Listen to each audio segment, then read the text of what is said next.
Forget Musk versus Zuckerberg. The CEOs of Apple and Epic are going to need to turn their court case into a cage match to bring our attention back away from this one. We are talking about Microsoft versus the FTC.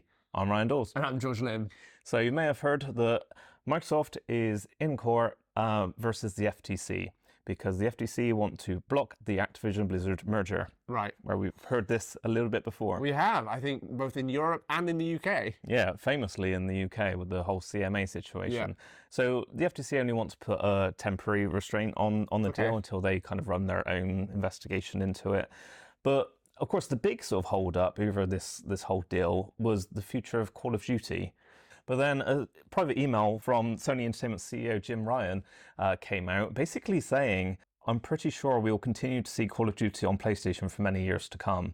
So that basically disputes Sony's main argument against this merger. It does. I mean, I think Microsoft have been very clear that they don't want any of their acquisitions, regardless if it's Activision Blizzard or Bethesda or any of the other things, to be solely Xbox exclusives. I think they've been very open about the fact it's like, we're going to have some Xbox exclusives, but like key games like COD will probably never be behind a paywall. And so, not like Sony don't have their own exclusives. I mean, they do. I mean, that's one of the things I think when we first saw this coming, and some of the other acquisitions as well, my thing was like, well, yeah, Sony's got Spider-Man, which I would love to play on the Xbox. Sony's got God of War, which I'd love to play on the Xbox. Sony aren't, innocent in this. Definitely not. And Microsoft saw Sony basically paying Bethesda to keep games on PlayStation. Of course, we saw with Ghostwire. Yeah. We saw it with Deathloop. So Microsoft decided that they needed to buy Bethesda to keep Sony from all of their exclusives. Which I guess does sort of lend to the fact that Microsoft aren't shy at buying studios to keep exclusives, because Starfield's an Xbox exclusive, isn't it? Yeah. Although Sony apparently wanted to make Starfield a PlayStation exclusive. And again, that was one of the reasons Microsoft felt like it needed to swoop in and actually get its own. It feels like an Xbox game. It does feel like an Xbox game now, especially with your headset and controller. It all just sort of feels like it fits. But Microsoft had a big wish list of all game studios that they wanted to acquire.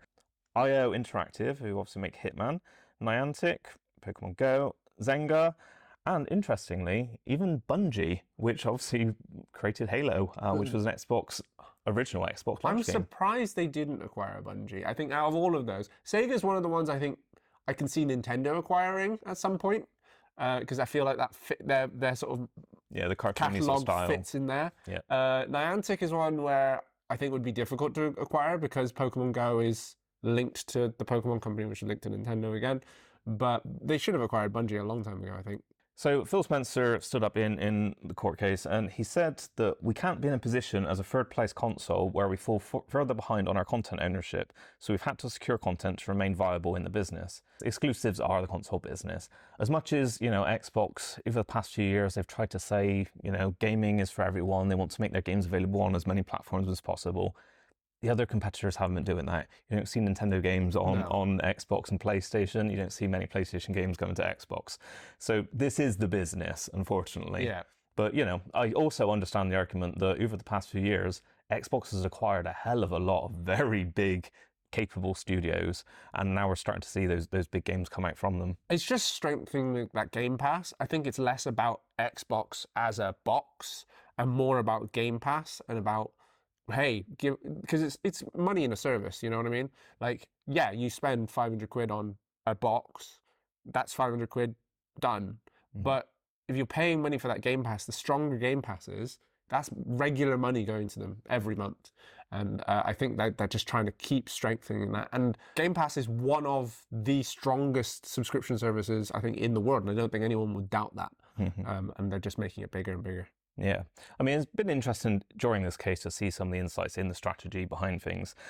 So again, Phil Spencer said during this court case that every time the Xbox ships a game on PlayStation, Sony captures 30% of the revenue that we do on their platform. And then they use that money among other revenue that they have to do things to try to reduce Xbox's survival in the market. Mm-hmm. Xbox has a lot of catching up to do, really. Mm-hmm. By their numbers during this court case, they've said that they lost the console wars, and currently own about 30% of the market share compared to PlayStation's 70%. Wow. So, there's a lot of catching up to do here. And there's, again, a lot of big games coming from Xbox in the pipeline. Elder Scrolls 6 being one of them. But that's not for a few years, is it? Yeah, so Phil Spencer has basically confirmed that that's not for about another 5 years yet. Yikes. Which, more documents revealed during this, they reckon the new Xbox will be coming around, when is it, 2028, which basically brings that in line to that kind of time frame. So a lot of people are expecting Elder Scrolls 6 to be that big Xbox launch game for the new console. That would make sense, ultimately, especially if it's going to take that long. Let us know what you think about the whole Xbox versus FTC fiasco. Drop your thoughts in the comments, and until next time.